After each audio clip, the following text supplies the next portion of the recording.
This video will show you how to access work items in the integrated tracker and show you the different ways that you can browse and view them.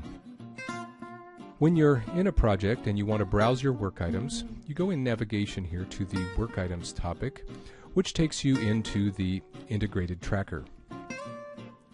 Let's understand what we're looking at here briefly. We have a table view of some subset of all the work items in the system. In this case, it's the unresolved work items, and it's the unresolved work items here in this project.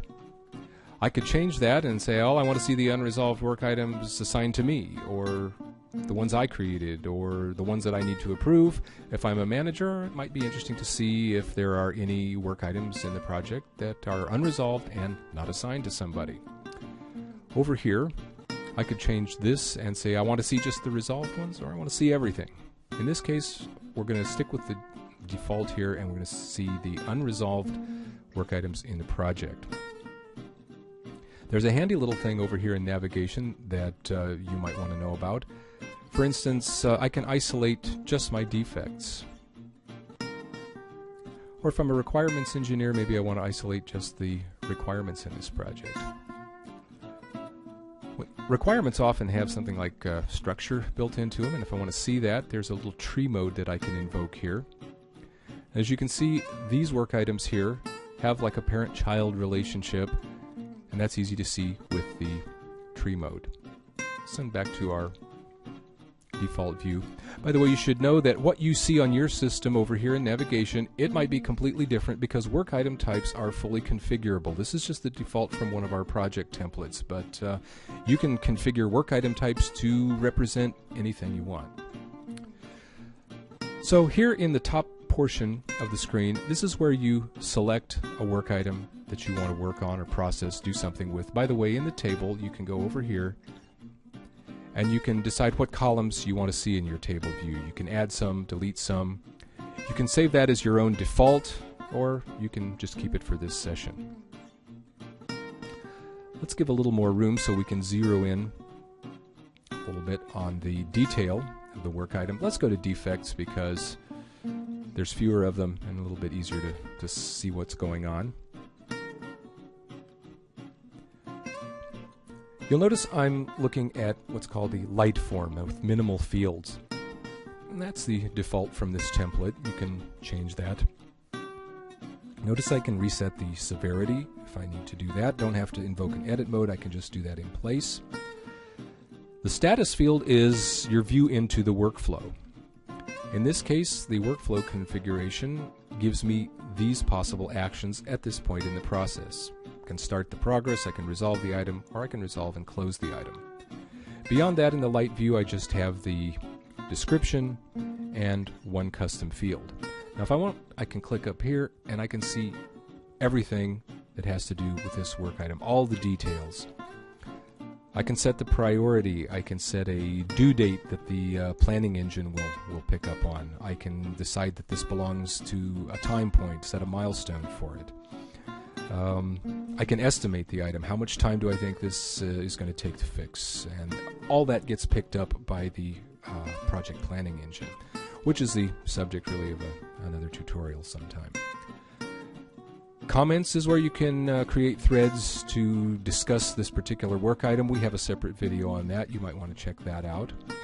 Work records, if you work on this item at different times, you can log how much time you spend at different times. Linked revisions can be important. Developers can use their IDE and use commit comments to cite the ID of this work item, and then the revisions will automatically show up here. Linking work items is hugely important because that's what gives you your traceability. This is how you can manually link an item. You can pick what kind of relationship this link has, the role of this link. These are configurable again in the administration. So let's say I want to say this one relates to, and I can go over here and pick some item that this relates to. You can execute a query in that dialog to find exactly the item that you want. So we're not going to save this link in this case for now. I got my light view back when I did that. I'm going to go back to my detail view. What else is interesting for us to look at? Hyperlinks is where you can link this item to internal or external online resources. You can attach any kind of file that you might need to. If you have a voting program in place, you can vote for the item, or you can revoke a vote that you've cast earlier.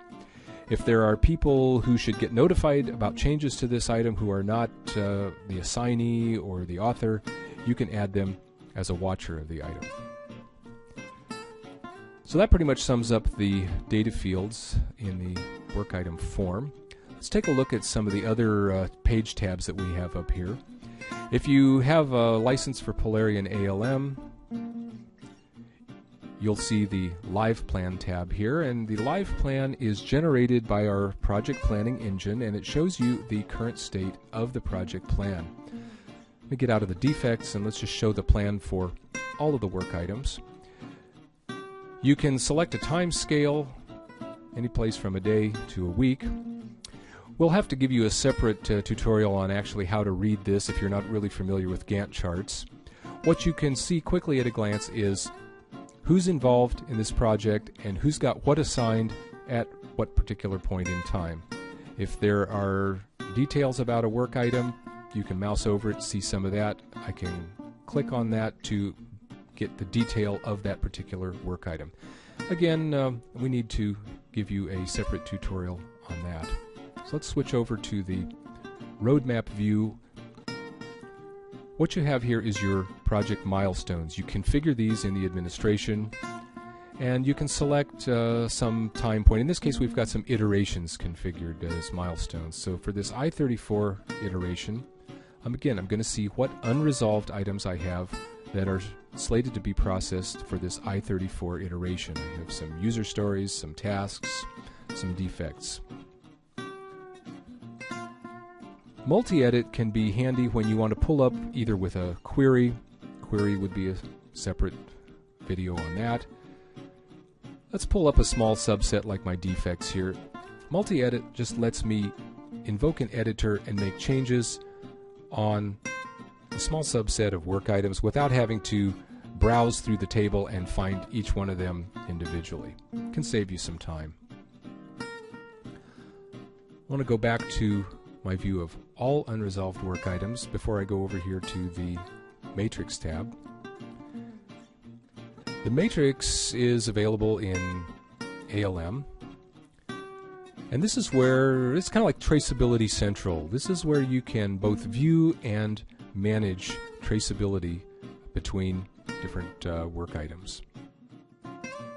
The Matrix view, you can kind of think of it as Traceability Central.